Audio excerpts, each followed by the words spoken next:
Hello and welcome to the Next Gen Racing YouTube channel for episode 4 of our Cheltenham Ante Post series. It's coming about quickly, ladies and gents, and what a weekend we have had behind us now. The Dublin Racing Festival, 2 days of incredible action, plenty of good performances, plenty of bubbles burst, and plenty of talking points going forward to the festival. We've had 3 videos so far, a few selections in there, a few talking points, and a few ones to watch going forward to Prestbury Park's big 4 days in the middle of March. If you are new, make sure you like, comment, subscribe. We've got our Dublin Racing Festival review, we've got 2 Cheltenham Festival selections and a Betfair Hurdle selection, who's around the 20-to-1 mark, and I've got to say I am pretty strong on him 6 days out. So if you are new, make sure you like, subscribe, and without further ado, let's get into it. The Dublin Racing Festival started off with Danny Mullins' domination as he racked off a treble of Grade 1s in emphatic style. It started off, of course, with Dancing City, the outsider of the field, taking the Nathaniel Lacey Grade 1 novice hurdle over 2 miles 6. Then the outsider of the field scooted clear up the line, stayed on very stoutly. They went at an even pace, it looked like, but I'd say he was gritty, he was determined, he got the job done, but I'm not too sure there'd be too much of a shake-up in the Albert Bartlett there, and to be honest, I'd be quite surprised if the Albert Bartlett winner does come from that race. Lachlan, I thought, was very disappointed in defeat there, hung right, didn't jump very swiftly whatsoever, and weakened very, very quickly there. But Dancing City got the job done. Not too sure too many bubbles were necessarily burst there, but I think Dancing City is a very worthy Albert Bartlett contender, but I'd only be seeing him grab a place at best. The Spring Juvenile Hurdle was up next, and Cargisa's weight allowance paid dividends in the end when she stayed on to grittily battle out the Grade 1 there. Now, it was an even tempo they set there. She jumped very well from the middle of the field, got the job done, but it looks like she probably has £5 or £10 to find with Sergino if she is going to win the Triumph. It looks like Sergino's a very worthy Triumph hurdle favourite at this moment in time. And look, the eye catcher of probably the whole weekend is one that everyone could have seen there. Ethical Diamond staying on from the rear of the field. Gave Cargisa around 4.5 lengths by the time they got to the first hurdle.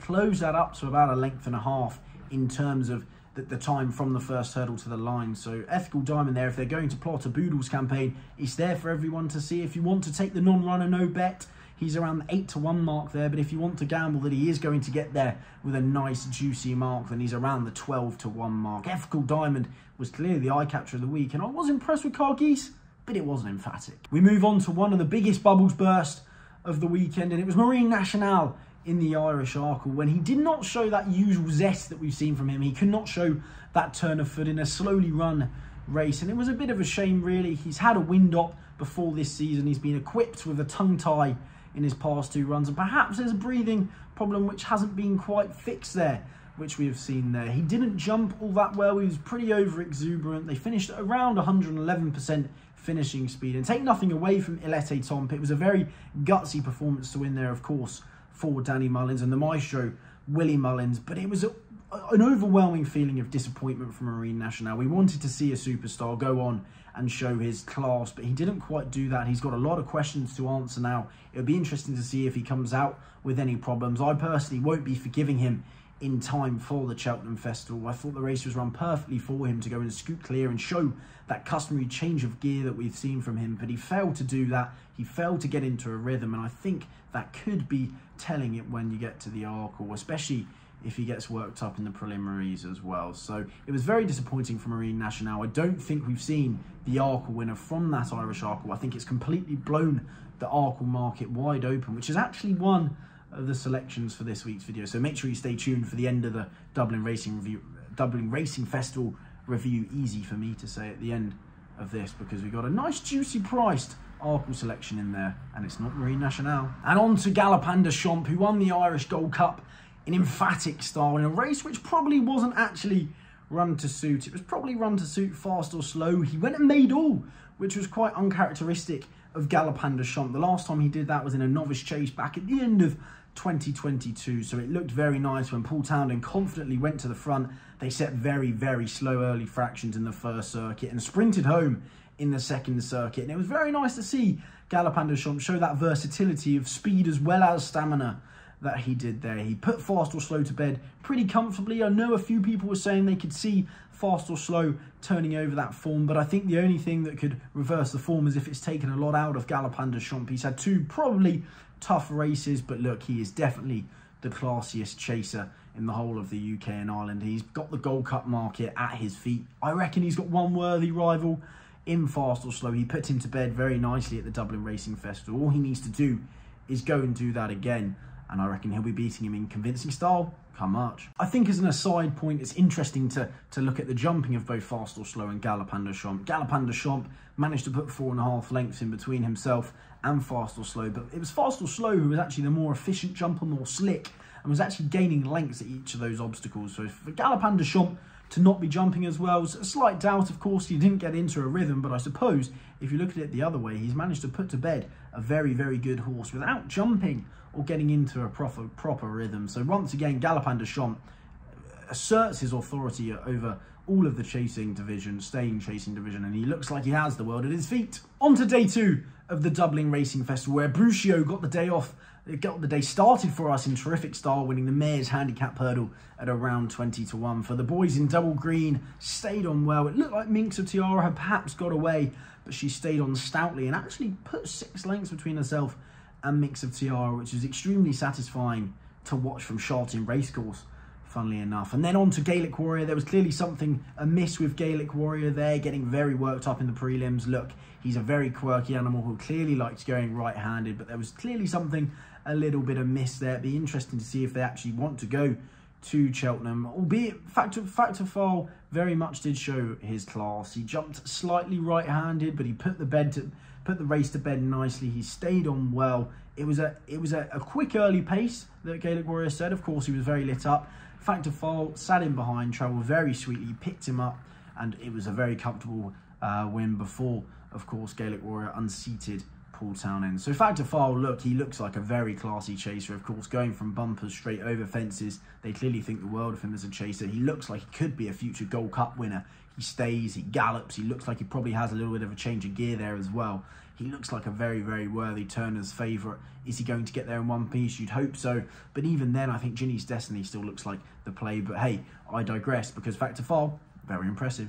Then Ballyburn went and won the 2 mile Grade 1 novice hurdle there, and this was a classy performance. It absolutely oozed class. He kept galloping and galloping and galloping. His jumping wasn't exactly all that efficient, but it was very fluent, I thought. He may have not gained lengths at his hurdles, but he never once looked in trouble or that unfluent, I thought. If I was Willie Mullins with the National Hunt game at my feet, I'd go for a Blue Point-esque festival approach. I think he could take out both the Supreme and the Ballymore if he wanted to. He's a very worthy favourite for both, for sure. I mean, he is definitely the Supreme yardstick. He's very short for both now, but albeit, I mean, look, he's probably £10 clear of anything that we've seen in either the Supreme or the Ballymore. He's done it in emphatic style there. I mean, they set an okay, reasonable gallop, but he kept on well. He showed his stamina. He showed a turn of foot. I know there was 2 hurdles omitted, but even in comparison to State Man's time, they were carrying the exact same weight. State Man was quickening at the line, but albeit Ballyburn, they finished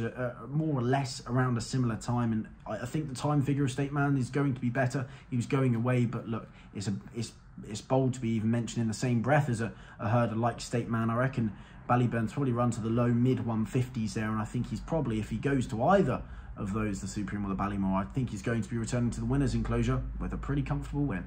As mentioned there, State Man quickened off a slow pace to show his change of gear and win going away at the line, and it looks to me like State Man is slowly just improving and improving and improving. And look, I'm not going to say he's going to beat Constitution Hill, but I think in a small run of field he's going to be very prominent.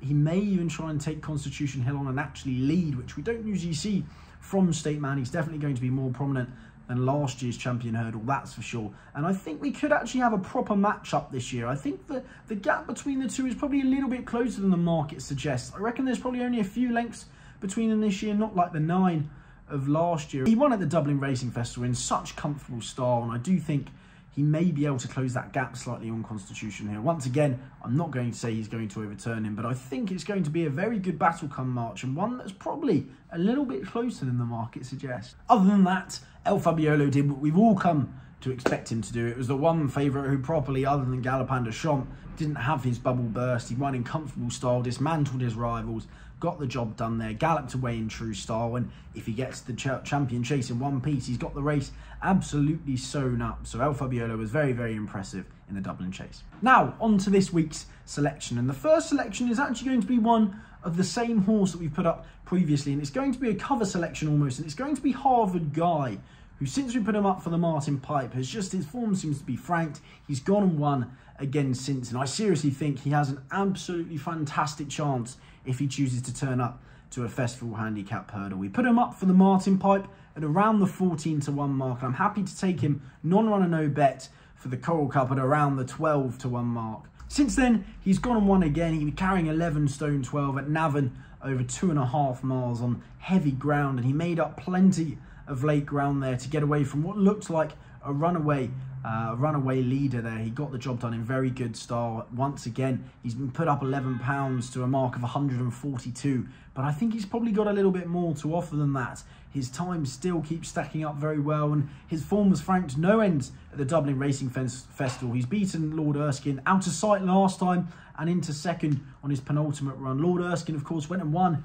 over 2 miles at the Dublin Racing Festival, and Harvard Guy's time of his penultimate win was around 5 seconds or so quicker than Dancing City, who is now a Grade 1 winner. I think Harvard Guy has a lot more to offer. He's currently rated around 142, so he'll have Irish handicap tax on there of hopefully only £3 or £4 off around 145. If it does come up soft on the day in the Coral Cup, I think he is probably going to go off favourite if that is the way they choose to go with him. I think he's a very, very, very good chance if he does get to the Cheltenham Festival in one piece. Of course, it's very up in the air if they're going to choose to go with him there, but if they do, I think he's got a remarkable chance. He's around 12-1 for both handicap hurdles that he's in. I think he's got much more to offer. He's a fluent hurdler. He's come on leaps and bounds this year. His time's stacking up, his form's being franked, and if he turns up to a handicap hurdle in one piece, I think he's got an absolutely cracking chance. Our second selection for the Cheltenham Festival in this week's episode is going to be a bit of a flyer in the Arkle. I think the Irish Arkle has completely blown the race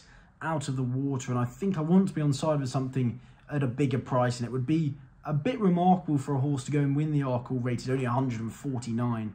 But if there is going to be one, hopefully I'm going to be on side, and it's going to be Uncle Phil, owned by the Donnellys, at around the 40-1 mark, who put in a very impressive performance, a career best performance last time out at Fairyhouse, beating Lucid Dreams. He jumped very fluently, galloped on well, and the time actually worked out very favourably compared to Hunter's Yarn, who was, of course, only an 8-9-1 shot, who was very, of course, unexposed in comparison to Uncle Phil. But Uncle Phil, he's been beaten on 3 of his 6 occasions over fences, and I think drying ground helped him last time at Fairyhouse. He jumped very strongly, the time worked out well, he kept on well to the line, he jumped a lot more fluently than Hunter's Yarn. Of course, he's a lot more exposed than Hunter's Yarn, and a lot more, Hunter's Yarn's a lot more raw than he is, but I just think his performance last time out was one that showed he's still very much improving. He's only rated 149, but I probably think he's only got around £6 to find to be right in, bang there in the frame, and I do think he can take another step forward. He's definitely going to stay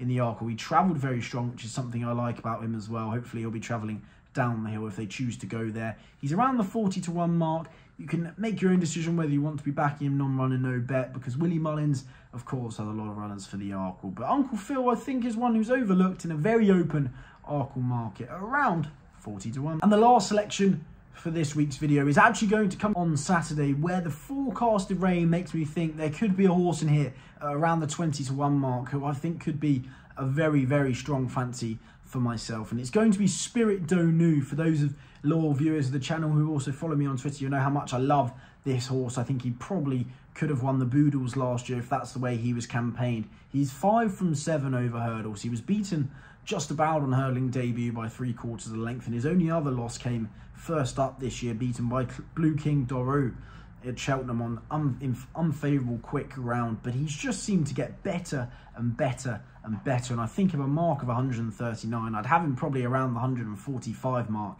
And with the rain that is forecast, I think he could look like an absolutely cracking bet come Saturday. He took out 2 of his first 3 hurdling runs in comfortable style as an odds-on favourite, and did the exact same thing at Sandown, beating Havela, carrying 11 stone 12 last season, and it was a remarkable performance. He was quicker than the Imperial Cup that day. He handled the ground in great style, burdened a big weight through the tacky, horrible ground, and went and repeated that with Niall Houlihan on board at Chepstow, beating Mottill by 6.5 lengths. Yes, he was beaten by Blue King Doro on his first up appearance this year, but he bounced back in emphatic style around his beloved Sandown on heavy ground, beating Buxy Aspires, I want to say, by 3.5 lengths of a mark of 129, which he readily got the better of. And in behind there, Punta del Este finished third, who's since gone and won by 20 lengths, beating There Is No Doubt, and they were a distant third and fourth in this contest at Sandown. And of course, Spirit Donu was also quicker than the fighting fifth, won by Not So Sleepy on the same day. He's continued to impress on the clock. He's continued to impress in conditions. He looks like an out-and-out 2-miler who could step up to 2.5 miles. I think if there is soft ground on the day, he won't be 20 to 1. I think he'll go off around the 6 to 1 mark. He continues to fly under the radar. He's 5 from 7 over hurdles. You can see I'm starting to lose my breath. I think he's such a good horse. I think he is honestly one of the best 2-milers in England. I know that's a bold shout, but I just think he continues to impress, both on paper and who he's beating. His form keeps getting franked, and to be honest, I think he's got an absolutely fantastic chance if there is rain. Of course, if there isn't, you are taking that risk, but around the 20 to 1 mark, I think he's an irresistible price. So there we have it. That's all for episode 4 of our Cheltenham Festival Ante Post series. Thank you very much for watching. Of course, a quick run through of the Dublin Racing Festival, 2 Cheltenham selections, and definitely my nap of the week coming in the Betfair Hurdle with Spirit Donu. Do leave below who your performance of the week was from the Dublin Racing Festival and who your fancies are leading up to the Cheltenham Festival. Of course, if you have a fancy in the Betfair Hurdle itself, do like, comment, subscribe, all those good things. We'll be back next week with another Cheltenham Festival Ante Post series, hopefully with a couple of winners there as well. We're trying to look outside the box and look at those selections which aren't glaringly obvious, and hopefully we're doing that leading up to the festival. So thank you very much for watching, and we'll see you next week.